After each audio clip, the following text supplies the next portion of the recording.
Baik ya, siang ini topiknya adalah tentang embryogenesis eh, perbandingan dua. Dalam hal ini kita akan mempelajari perkembangan embrio ayam ya, chick embryogenesis. Jadi chick embryogenesis ini adalah masa pertumbuhan ataupun perkembangan ya embrio dari ayam dimulai dari setelah dia fertilisasi tentunya ya. Setelah fertilisasi terbentuk sigot ya yang prosesnya singami itu. Kemudian dia mulai terbentuk embrio ya pada yolk ya, yolk itu adalah kuning telur ya. Jadi memang kalau kita lihat ya embrio ayam ini berkembangnya adalah di permukaan dari yolk ya, di permukaan dari yolk ya. Adik tentu ya pernah masak telur kan itu ya. Nah, jadi kalau telur kan kita lihat itu kan bulat gitu ya, kemudian di apa namanya yolknya itu ya kuning telur. Nah, di permukaan itulah ya tempat embrio itu berkembang. Jadi tidak di tengah-tengahnya, tidak di dalam atau di tengah-tengahnya tidak, tapi di permukaan dari kuning telur. Ya, itulah tempat perkembangan dari yolk. Kemudian ya pada ayam betina ya, ayam betina tempat produksi ovum ini juga memiliki ovarium ya sebagai tempat produksi ovum ya, oositnya. Dan organ reproduksi betina pada ayam ya ini strukturnya berbeda seperti apa namanya mamalia.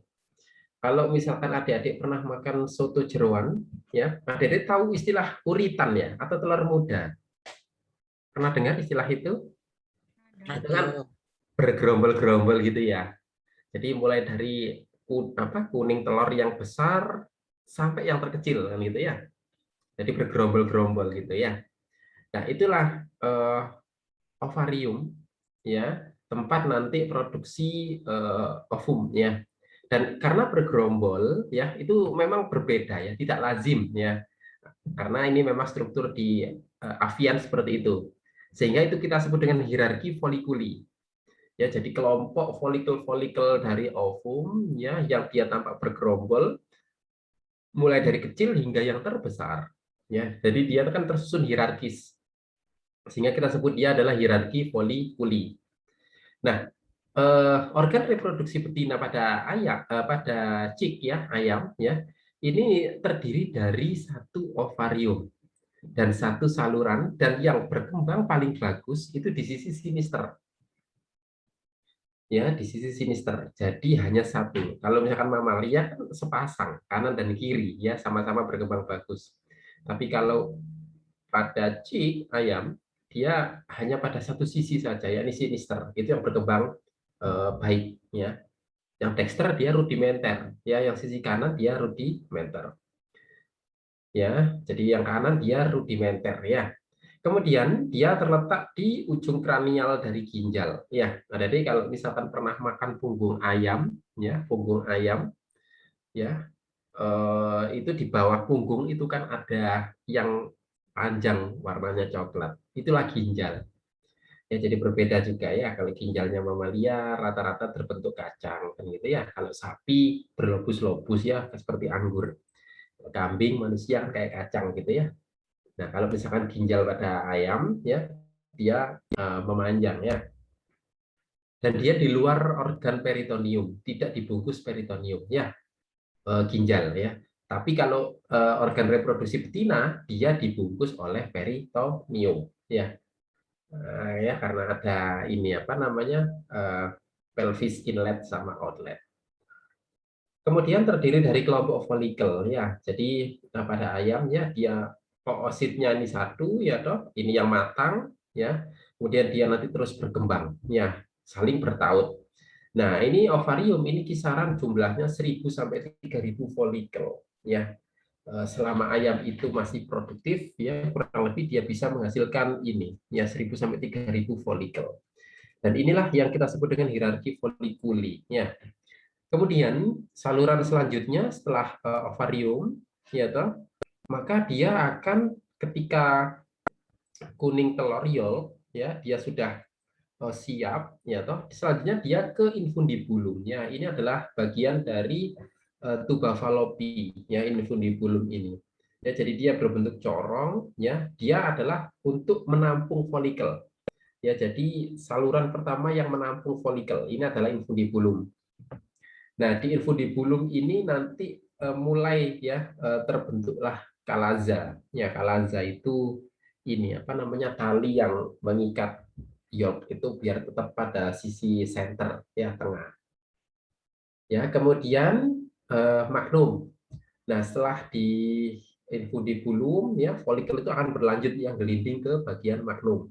Di magnum ini terjadi pembentukan albumin atau putih telur ya pada bagian magnum. Ya, ini sering juga ditemukan ya pada soto ini ya, magnum ini ya.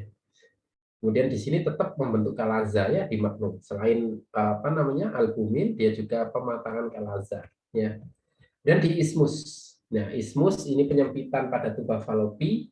Nah, dia di situ mulai terbentuk inner ya, inner cell membran ya. Jadi inner cell membran ya.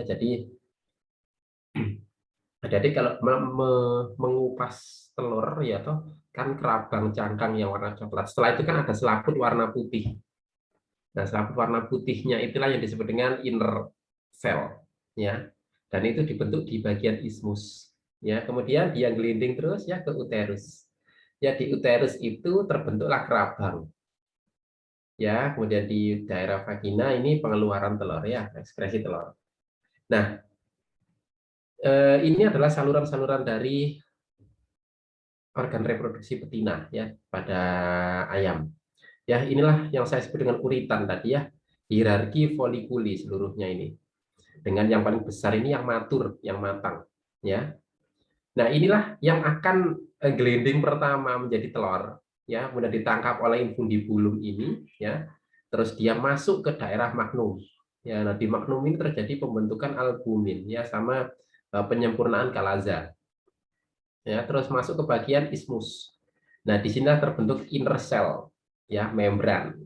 Ya, toh, terus masuk terus yang gelinding ya hingga daerah vagina di sini yang siap untuk dirilis. Ya, nah yang apa namanya yang kita ketahui ya ini kan seperti ini.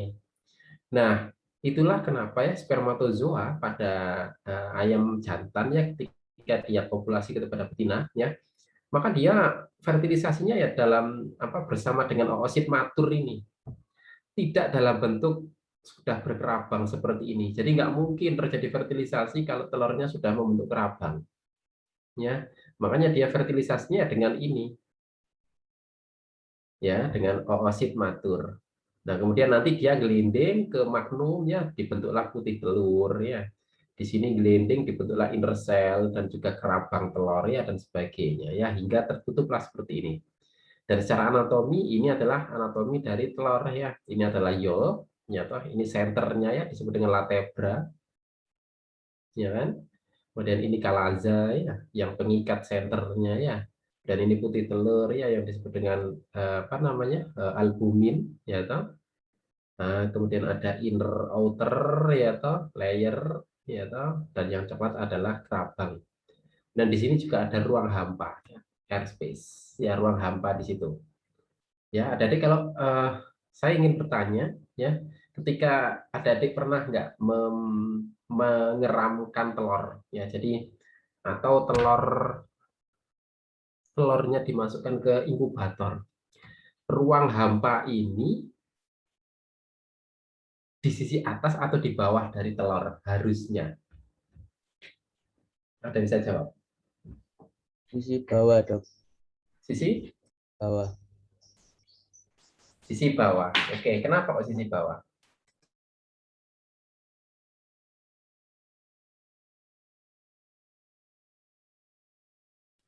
Kenapa nggak sisi atas?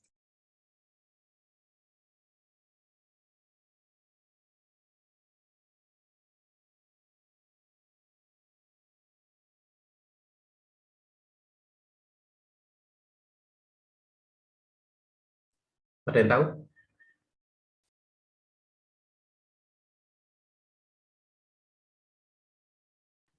Ya, seharusnya memang ditempatkan di sisi atas ruang hampanya. Ya, pertama, ya untuk meminimalkan risiko pembusukan telur. Ya, ruang hampa di atas. Jadi dia langsung nguap ke atas. Ya, yang kedua, nanti ketika ayam ini sudah siap, ya sudah berkembang bagus, maka dia biar lebih mudah, ya. Karena di ruang hampa itu lapisan kerabang yang paling tipis, ya sehingga dia mematuknya itu lebih mudah. Ya, tapi kalau diputar di bawah itu bisa. Ya, kan telur kan tetap digoyang-goyang, ya diputar dan sebagainya, ya dirotasi. Ya karena memang tujuannya ya agar seragam ya panas dari semua sisi ya. Tapi di samping itu ya jangan sampai ruang hampa ini mendominasi di bagian bawahnya. Ya sesekali ya toh boleh di bawahnya. Karena meminimalkan ya terjadinya nanti risiko pembusukan ya karena di sini kan tentu proses metabolisme. Nah, ini harus masuk atau melewati ruang hampa kan gitu ya. Nah, dan itu biar di bagian atas ya, karena untuk mengurangi potensi pembusukan dari telur. Ya, begitu. Oke, ya. Nah, ini adalah apa telur? Ayam jantan ya, yang meriliskan spermatozoa di sini ya. Dideposisikan pada ujung kaudal vagina ya. Jadi ketika adik-adik kalau pernah mengamati ayam jantan dan ayam betina itu kawin gitu ya, maka dia tempat menaruh spermatozoanya ya di ujung kaudal ya, dan dia membutuhkan waktu 1 jam perjalanan ke infundibulum ya untuk bertemu dengan oosit matur yang hiop tadi ya, dan ini dibantu oleh reotaksis ini gerakannya ya, karena di uterus itu juga ada folikel bukan folikel ya, ada ini ada silia ya, silia yang membantu pergerakan ya biar spermatozoa ada yang memandu mengarahkan di dalam organ reproduksi betina. Kemudian masa ketahanan ya, masa durasi hidupnya spermatozoa itu 32 jam. Lebih dari itu akan mati ya pada pada di bagian dalam organ reproduksi ya.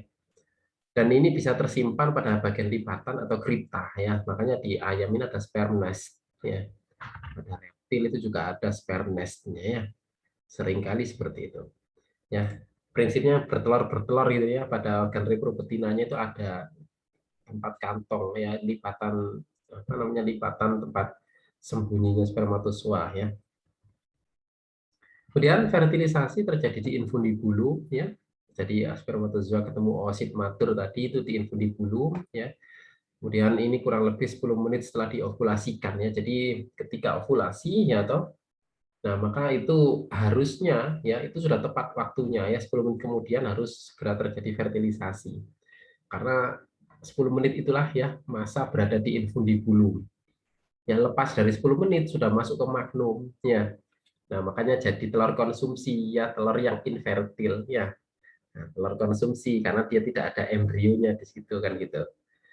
Kemudian cleavage ya, pembelahan ini dimulai pada ismus ya dengan ini ya prosesnya ya, 2 sel ya.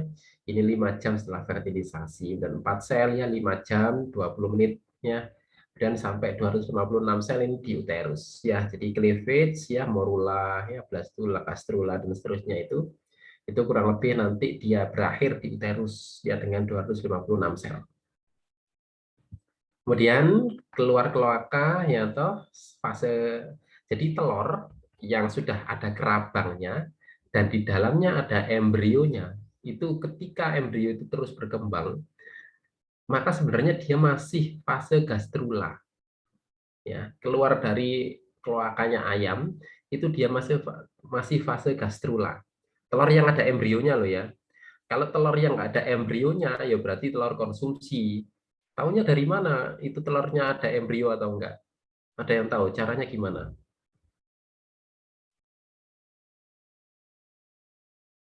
Gimana ya caranya tahu bahwa telur ini telur yang untuk dimakan sama telur yang harus ditetaskan?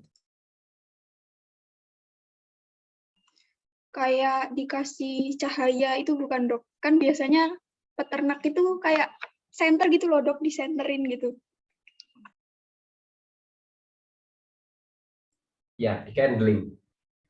Ya. ya di center itu ya, di candling. Kalau orang zaman dulu itu kan di ini ya, pakai sinar matahari gitu ya. Nah, tapi ini di candling ya.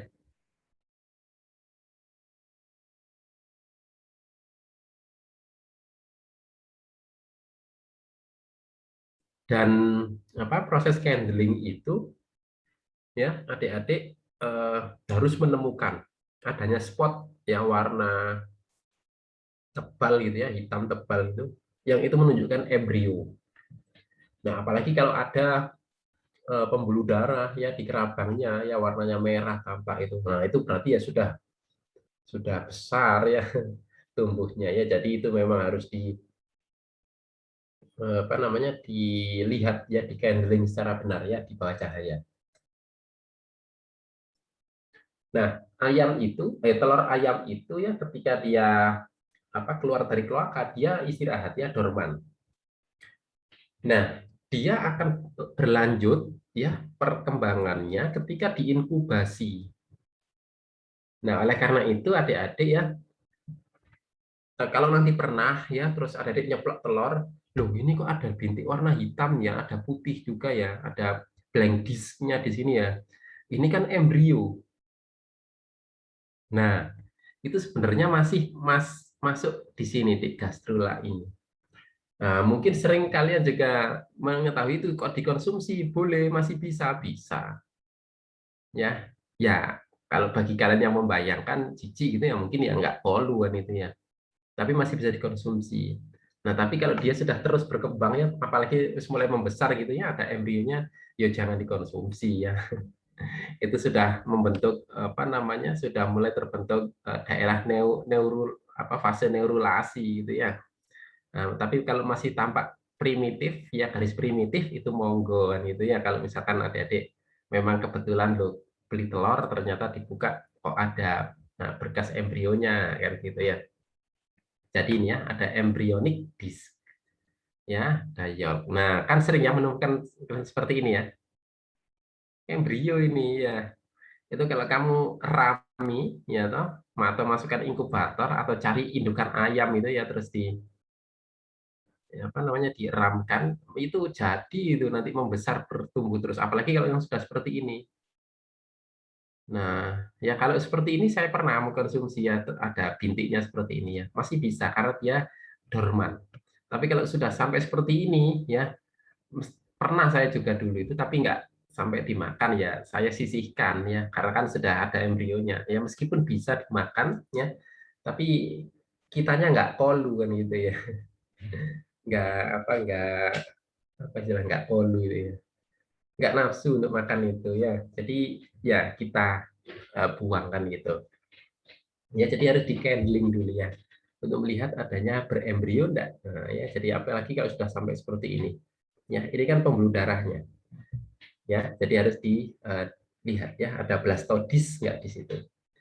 Kemudian perkembangan embrio unggas ya setelah sigot ya maka akan terbentuk cakram ini atau blastodis gitu tadi ya. Nah, ini blastodisnya mulai tampak tuh. Ada periblast ya, ini yang gelap, ini di tepi ya. Kalau dia yang di tengah, ini hipoblast yang tengah. Nah, ya, jadi ada yang warnanya putih di pinggirnya, putih di tengahnya itu ya, itu namanya hipoblast. Kalau yang di pinggirnya warnanya hitam ya, itu periblast. Ya, itu adalah bagian dari blastodis ya, tempat nanti embrio akan terus bertumbuh. Nah, nanti kalau sudah besar ya seperti ini sudah. Yolknya semakin kecil, semakin berkurang yolknya karena digunakan untuk tempat tumbuhnya ayam dan juga untuk tempat nutrisinya. Ya, jadi sudah terbentuk ya kantong allantois, ya amnionnya kantong ada ya, terus korionnya ada ya, CAM ini ya, korio allantois membrannya. Nah ini sudah terbentuk ya. Nah, maka ini sudah embrio sudah tumbuh ini ya mestinya. Ya kalau sudah seperti ini mestinya besar ya. Lebih jelas tampak ketika di candling. Ya. Kemudian di sini ada albuminnya ya, putih telur. Nah, ini adalah penjelasan kurang lebih pembelahan yang sama seperti kemarin ya. Jadi 5 jam ya menjadi 2 sel kanan kiri ya. Nah, dan seterusnya ya jadi 2 sel ya. Nah, ini pada 5 jam terus tegak lurus ya menjadi 4 sel ya. Terus menjadi 8 sel ya. Nah, dan seterusnya ya sampai 256 sel tadi ya. Terus kemudian nah ini ya animal pool ya. Ini tempat yang pembelahannya cepat ya. Jadi dia animal pool atau kutub animal ini nanti ada dijumpai mikromir itu ya. Dengan gerakan epiboli ya, maka dia akan dapat ya sel blastomir terdesak ke kanan dan ke kiri dari vegetal pool. Ya, vegetal pool adalah daerah dengan perkembangan ya pembelahan yang lebih eh, lambat kan gitu ya, sehingga selnya lebih besar ya makromir karena lambat pembelahannya. Kemudian di bagian tengah mulai terangkat ya terbentuk blastoderm ya, dan blastoderm ini nanti melekat pada yolk sehingga disebut zone of junction. Kemudian terbentuklah blastosul ya.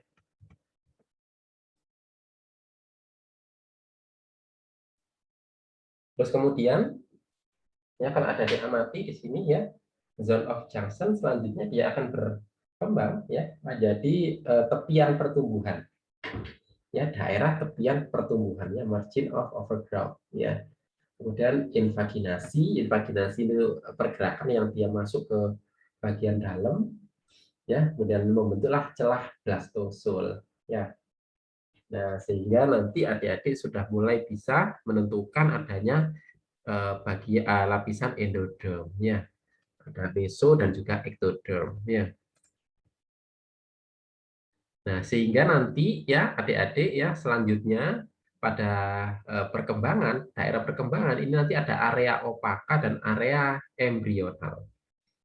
Area opaka ya ini adalah bagian tepi.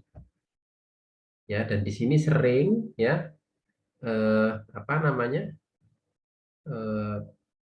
Bagian tepinya ini ya, area opakanya ini ya tampak juga adanya apa namanya? Pembuluh darah di situ ya. Ya area vaskulosa ya, sehingga disebut dengan area vaskulosa. Dan di sini ya area bagian tengah adalah area embrionik ya, tempat atau daerah ya bagian embrio itu tumbuh ya, berkembang ya, itu area embrionik ya. Nah, dan ini area opaka ini banyak pembuluh darahnya sehingga disebut juga area vaskulosa ya.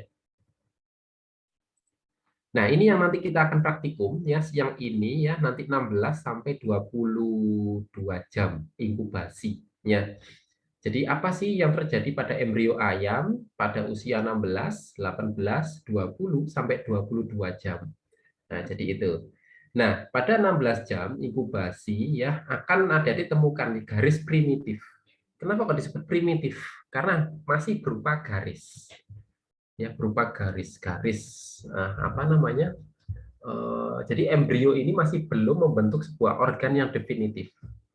Ya, hanya membentuk bakal ya daerah yang akan membentuk organ sehingga disebut dengan primitif.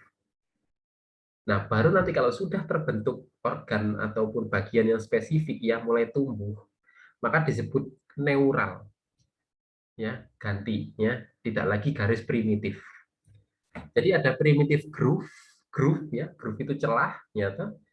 Primitive ridge atau primitive fold ya, ini yang melengkung, nah kan gitu ya. Ada primitive pit, ini bagian anterior karena nanti akan membentuk kepala ya. Kemudian primitive plate, ya, ini bagian posterior ya, dia akan membentuk ekor ya, kan gitu. Nah ini dia, adik-adik jika adik menemukan garis primitif seperti ini ya seluruhnya ya mulai dari atas sampai bawah yang saya tunjuk, ini adalah disebut dengan primitive streak. Streak itu kan streak ya, namanya streak kan di streak ya, di apa namanya, di nulisnya streak loh ya, bukan strike ya, jangan salah pengejaan ya. Streak itu kan berarti di apa ya, di dicoret, diulas ya. Jadi ini dicoretkan mungkin gitu ya, di streak ya, di dioleskan nah ya. Jadi semua bagian ini ketika ditanyai itu adalah garis primitif strik. Ya. Dan ini ditemukan pada inkubasi 16 jam. Nah, pertanyaan saya, mana bagian dari primitif fold atau primitif ridge ini yang garis warna hitam ini loh ya. Nah, ya. Adik-adik bisa mengamati ya yang saya maksud ya. Ini kan ada garis warna hitam gini ya. Nah, itu adalah primitif fold atau primitif ridge. Terus kalau misalkan mana primitif groove yang ini putih di tengah ini loh ya. Nah, itu celah. Karena ini hanya masalah angle lah, Dede. Kalau ini kan kita lihat dari atas. Tapi nanti kalau kita lihat dari sudut pandang seperti kemarin, itu sebenarnya bentuknya seperti ini. Nah, jadi embrionya gini. Ini yang primitif ya, full ya atau primitif full kan gitu ya. Ini yang primitif groove. Nah, seluruh bagian ini adalah primitif streak. Nah, kan gitu ya. Dari sudut pandang longitudinal ya, cross section. Tapi kalau sudut pandang dari atas seperti ini ya tampak garis seperti itu ya. Jadi angle-nya beda. Ya. Jadi kalau yang saya tunjuk, yang saya maksud adalah yang ini ya. Nah, kan garis hitam ya. Nah, ataupun yang sebelahnya yang sini ya toh. Nah, itu maka itu adalah primitive fold atau primitive ridge. Tapi kalau tengahnya yang putih ya toh yang memanjang ya toh itu adalah primitive groove. Kalau pada bagian ujung apa namanya depan anterior ini adalah primitive pit. Pangkal ini primitive plate. Kalau yang dimaksud adalah seluruhnya ya toh seluruhnya maka itu adalah primitive streak. Ya, kalau seluruhnya ini adalah primitive streak. Gitu ya. Nah, ini adalah inkubasi 16 jam. Kemudian ya ada diamati di sini. Nah, ini sudah mulai ada bentuk yang sebagai penanda. Nah, ya di sini adik-adik bisa amati di situ ada penanda. Ya, nah ini ya penanda. Nah, ya itu ya atau ini. Nah, ya. Itu ya. Atau yang ini juga bisa ya. Nah, ini adalah Hansen's node. Ya, Hansen's of node. Ya, nodulus dari Hansen ya. Node itu apa namanya? Apa ya? Nodul ya. Penanda atau noda gitu ya. Nah, atau kumpulan. Nah, kan itu ya. Hansen's node ya, penemunya karena memang adalah Hansen's ya. Ini adalah penanda perkembangan. Jadi Hansen's node ini berfungsi sebagai penanda perkembangan dari embrio ayam ini. Karena dia berkembang mulai dari anterior ke posterior. Jadi dia bergerak adik-adik. Bergerak ke belakang sini terus. Nah, dari amatia ini kan awalnya kan di ujung ya. Nah, kemudian dia ke tengah. Dan terus ya, dia ke tengah terus ya. Nah, ini sudah mulai ke bawah nih ya. Nah, ya toh. Terus nanti ke sini terus ya. Hingga habis di sini ya. Nah, hingga habis di sini. Sehingga bagian yang ditinggal oleh Hansen's ya toh. Nah, ini kan terus tumbuh. Ya kan tumbuh, tumbuh ya. Nah, daerah yang belum dilewati oleh Hansen's dia belum tumbuh, belum berkembang. Nah, itulah kenapa ya Hansen's node itu diartikan ya, difungsikan sebagai penanda telah terjadi pertumbuhan. Jadi kalau sudah dilewati Hansen's node berarti dia telah ditumbuhi. Ya, embrio telah tumbuh. Ya, dan Hansen's node ini sudah mulai tampak mulai usia inkubasi 18 jam. Jadi kalau adik-adik menemukan adanya Hansen's node, maka dia itu sudah 18 jam inkubasi telurnya. Ya, tapi kalau belum ditemukan Hansen's node, ya masih berupa primitive streak seperti ini, ya maka dia adalah usia 16 jam inkubasi telur. Gitu ya. Kemudian adik-adik amati di sini ya, ini ada area pellucida ya atau area embrionik ya, tempat tumbuhnya embrio Sama ini juga area embrional ya, area embrionik, ini juga area embrionik ya. Area embrionik ya yang warna putih ya, itu area embrionik ya. Sementara yang banyak pembuluh darah di sini ya. Nah, ini pembuluh darah saya tunjukkan ya. Nah, ya pembuluh darah ya. Dan cenderung lebih tebal ya. Ya toh. Nah, ya, ini kan banyak pembuluh darah nih. Maka itu adalah area opaka atau area vaskulosa. Karena banyak sekali di situ pembuluh darah atau blood island ya, pulau-pulau darah. Ya, disebut area opaka. Area opaka dia hanya bertugas untuk memberikan vaskularisasi. Tapi area pelusida atau area embrionik ini tempat tumbuhnya embrio. Jadi daerah tumbuhnya embrio. Ya, itu adalah area embrionik ya, atau area pelusida. Area pelusida dan zona pelusida itu berbeda. Kalau zona pelusida itu ada ditemukan pada oosit. Ya, tapi kalau area pelusida itu ditemukan atau disebut ya pada daerah pertumbuhan embrio, yaitu area pelusida. Oke, selanjutnya saya bertanya, untuk yang ini apa ya yang saya tunjuk dengan warna merah ya? Ada yang tahu?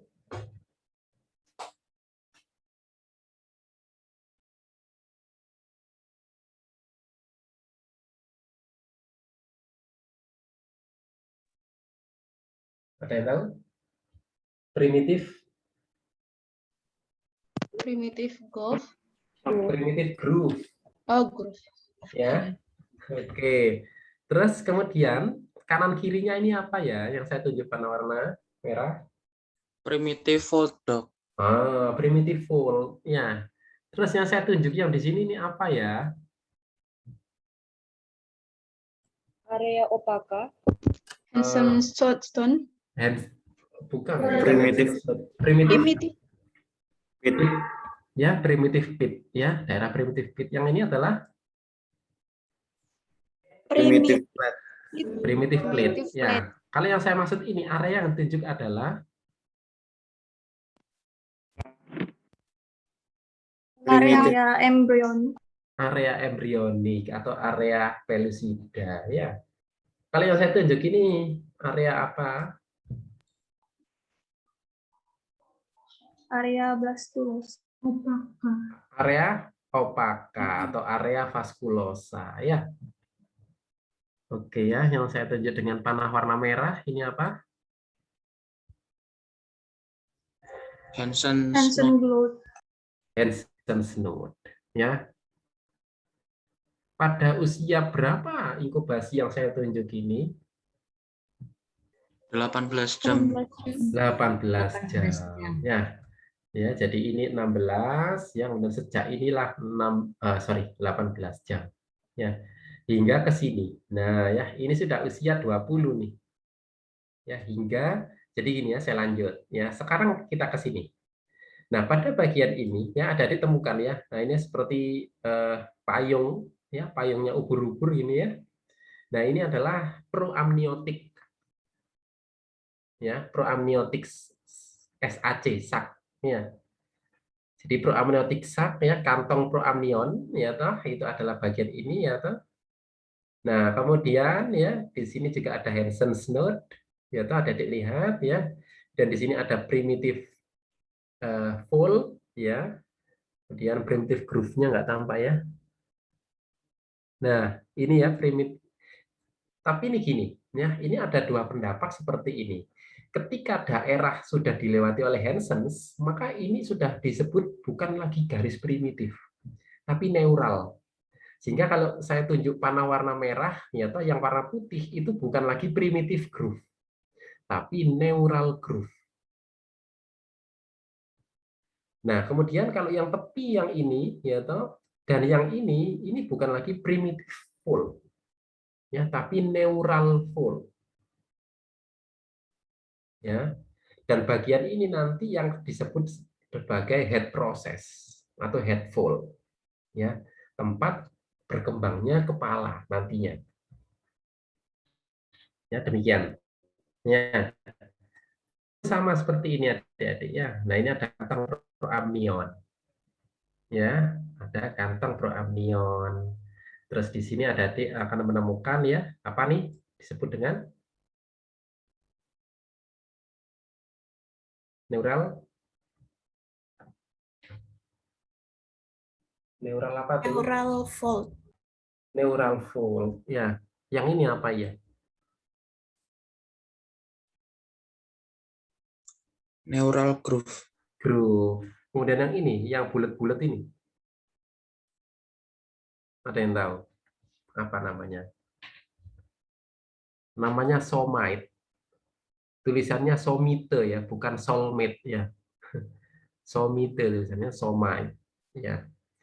Nah, selanjutnya ya kalau kita nanti lanjutkan ya di daerah di daerah neural groove ini selanjutnya akan ada notochord. Nah, seperti ini ya, saya tunjukkan. Nah, di tengah-tengahnya ya sudah mulai ada batang yang terlihat ya.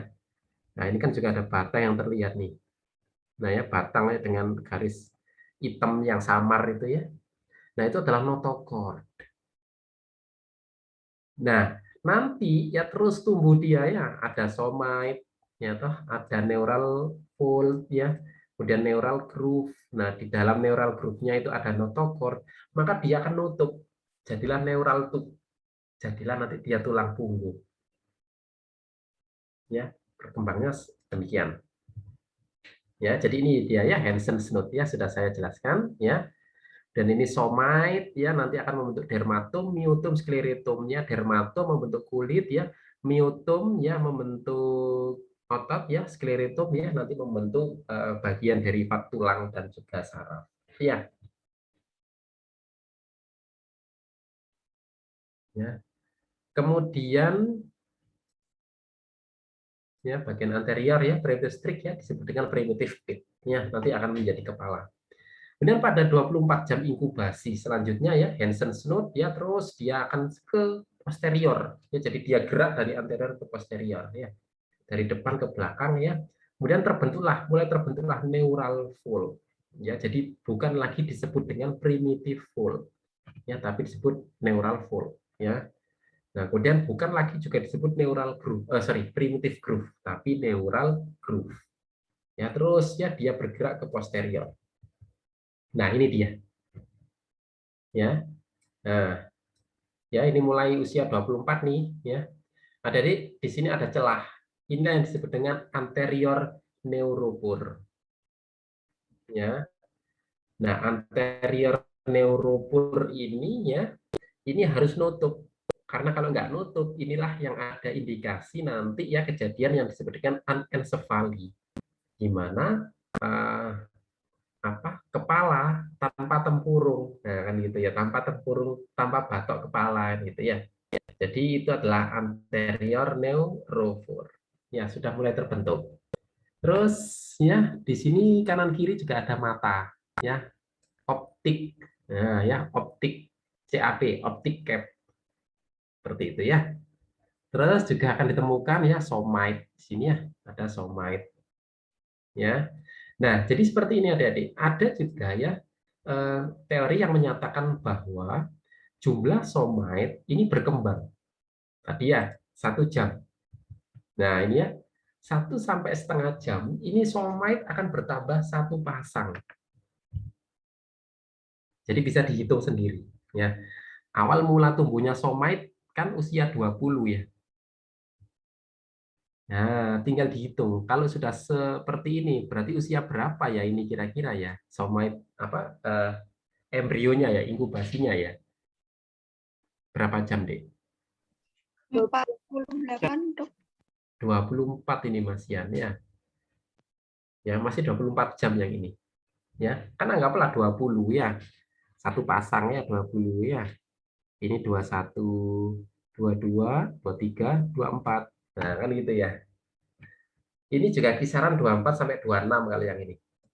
Ya, embrionya. Selain itu ada juga bisa lihat ya bagian dari apa namanya ini proamnionnya ya ini sudah mulai terbentuk kepala otak yang definitif. Ya. Tapi itu nggak selalu loh ya, karena ada nanti yang embrio ternyata ambilnya 1,5 jam ya. Nah, jadi teorinya 1 sampai 1,5 jam ini nambah sepasang somai ya gitu ya. Terus ini kita kembali ke 24. Ya, 24 sampai 26 nih. Ya terus ya sampai tumbuh. Ya ini usia 33 yang ini ya selanjutnya. Ya ini 33. Nah, ya jadi ini ada optic cap mata ya toh, terus di sini sudah mulai ada heart ya atau ventricle ya, jantung ya toh. Ini ada somite dan ini ada notochord ya di tengah-tengah yang samar itu ya warna hitam di daerah primitive groove ya, Adik bisa lihat ya. Terus dia tumbuh lagi ya. Di sini ada heart ya, jantung, optic vesicle ya, mata. Nah, terus di sini sudah ada, Dik. Ya, ada buletan yang di depan sini ya. Ya, jadi kalau adik-adik amati ya toh, itu nanti ada seperti ini. Ya, buletannya. Ya, buletan satu ya toh.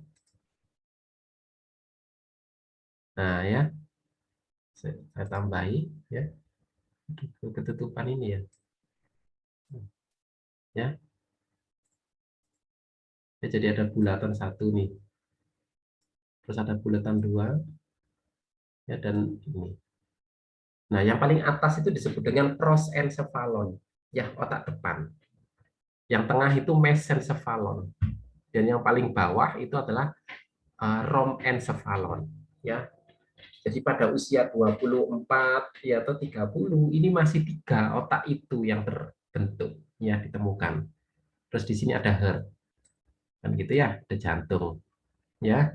Ini somite, ya. Terus ini ada tail full, ya. Penebalan ekor kan gitu. Ya, ini masih sama ya. Ini apa deh namanya? Bagian Jantung. ya jantung ya.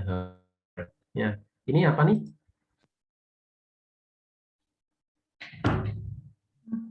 Prosencephalon. Encephalon ya. Ya, ini prosencephalon ya. Terus di sini ada mata gitu ya. Ya, terus selanjutnya di sini ada tail full ya. Ya, kemudian ini ada calonnya sayap nih di sini ya, ada wing bud ya. Ya, ini ada wing budnya, bakalnya sayap atau tangan ya. Kalau pada unggas kan nggak ada tangannya tapi sayapnya. Ini tail full ya, bakalnya ekor ya. Ini heart ya. Ini prosencephalon. Kemudian ada mesencephalon ya, ada rhomencephalon ya. Terus ya tumbuh terus dia sampai seperti ini. Ini heart ya. Nah, kemudian adik-adik amati, ini sudah mulai terbentuk bagian kepala, bagian otak nih, ya terus tumbuh. Ya, saya ambil aja yang ini ya, paling jelas. Ya, ya sama yang sana. Ya, jadi bagian pertama ini adalah telencephalon. Yang ini diencephalon. Ya, urutkan saja ya. Terus yang paling besar ini adalah mesencephalon. Ya, ini metencephalon ya. Dan yang paling belakang ini adalah mielencephalon. Telencephalon ya dan diencephalon ini adalah bagian prosencephalon ya, yang dia akan terdiferensiasi menjadi dua itu ya, telencephalon dan diencephalon. Mesencephalon dia satu tetap. Kemudian rhomencephalon ini berkembang jadi metencephalon dan mielencephalon. Ya, itu untuk perbedaan otak itu sudah usia 48 yang ini ya. Sudah bisa kita diferensiasikan ya pembagian otak. Ini heart-nya jantung nih ya, ventricle kan gitu ya. Dan ini mata ya, optic vesicle kan gitu ya. Ya, ini juga optic vesicle ya. Dan ini juga optic vesicle. Dan ini ada telinga di bagian ini ya, otic, OTTIC ya. Optic vesicle ya. Ini juga optic vesicle. Ini otiknya bagian telinga. Dan somite-nya sudah nutup ya. Jadi sudah nutup, adik-adik tidak akan menemukan lagi neural groove. Notochord juga sudah ditutupi oleh somite. Ya. Jadi ini adalah somite yang telah nutup nih, ya. Sudah menjadi tulang punggung kan gitu ya. Ini adalah sayap ya, wing bud. Kemudian ini ada pembuluh darah nih, ini disebut dengan arteri vitelin. Ya, nah, arteri dan vena vitelin. Kemudian pada bagian bawah di sini ada tail bud, ya, ada bagian ekor, ya, tail bud atau tail fold, ya, bagian yang membentuk ekor nantinya, ya. Nah, ya, ini adalah pembagiannya, ya. Ada bisa membaca dari sini, ya. Ya, jadi depan celahnya ini adalah anterior neurofold, ya, tempat penebalan membentuk kepala ini head fold. Kemudian ada kanan kiri, ada mata optik, ya, sudah membentuk neural tube, ya, karena sudah nutup, ya, neural groove sudah tidak tampak, ya. Dan pembentukan jantungnya di daerah sini, ya, anterior intestinal portal ini nanti akan menjadi apa namanya, sistem cerna bagian atas, mulai dari esofagus hingga lambung. Dan ini adalah somite, ya, berarti ini notochord, ya, ada yang samar-samar warna hitam ini, ya, yang menempati neural groove, ya, itu notochord. Ya, di sini neural fold groove, ya, ini yang hitam tebal ini groove, fold, ya, yang tengahnya yang putih ini neural groove. Sisa yang belum berkembang karena belum dilewati oleh Hen's node itu disebut dengan primitive streak. Tetap, ya. Ya, jadi hingga terbentuk seperti ini, ya, pros, mes, rom, encephalon. Oke, next. Nah, ini dia. Ya, ini ada sebuah ya, anomali memang, ya, ketika seekor ayam itu memiliki satu kepala dengan dua tubuh. Ya, jantungnya juga satu. Ya, sehingga ini pernah didokumentasikan, ya, oleh itu, ya, Bird tahun 2001, ya, embrio ayam kembar, kepalanya dempet, ya, jantungnya satu, tapi dia memiliki tubuh sendiri-sendiri. Ya, jadi ini ada somite, ya, somite-nya di sini sendiri, ya, ini ada primitif, apa namanya, primitif neural fold, ya, neural groove, ya, ini juga sama, ya, neural fold, neural groove, ya, sisanya di sini primitive streak, ya, ini juga primitive streak, ini sama-sama di daerah area embrional, ya, atau area pellucida tempatnya tumbuh, kan gitu, ya. Jadi ini memang ada indikasi pernah ditemukan, ya, fenomena ini, ya, 48 jam ternyata dia ayamnya kepalanya dempet, ya, satu otak, satu jantung, ya, tapi tubuhnya dua. Ya, sekarang usia 33. Usia 33, ya, akan ditemukan, ya, subcephalic pocket ini tadi sudah mulai membentuk kepala, ya. Jadi sudah terangkat seperti ini, ya. Nah, ini usia 33 nih, ya.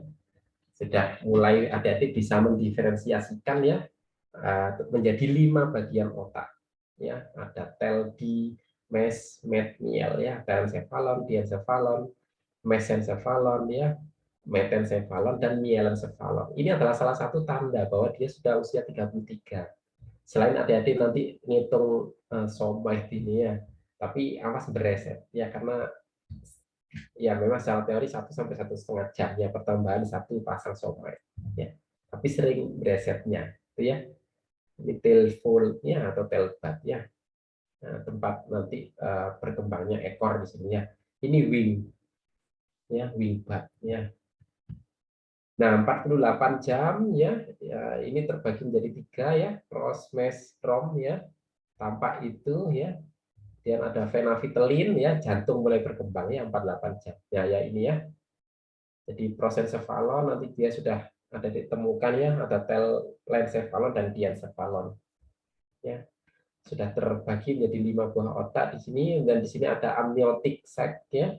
Jadi kantong amnion, ya, ini juga kantong amnion, ya. Ini adalah bagian ekor, ya, tail fold-nya tadi, ya, tail fold, tail bud, sorry, ya, tail bud, ya. Bakal ekor ini tail bud, ya, yang bawahnya sendiri tail fold, ya. Ini sayap, ya, wing, ya. Dan ini ada bagian apa yang saya tunjukin ini, ada yang tahu?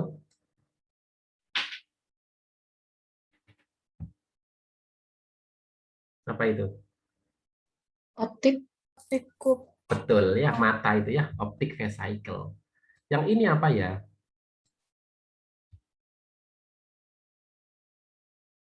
Bagian apa itu? Ya.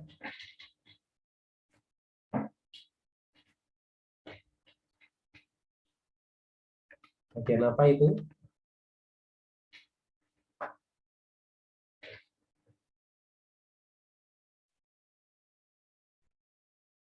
Itu adalah otik, ya, telinga, ya, otik. Tulisannya OTTIC, ya, otik, ya. T-nya satu di OTIC, ya, ya, telinga, ya. Yang ini apa, Dek? Yang gede nih. Ada yang tahu?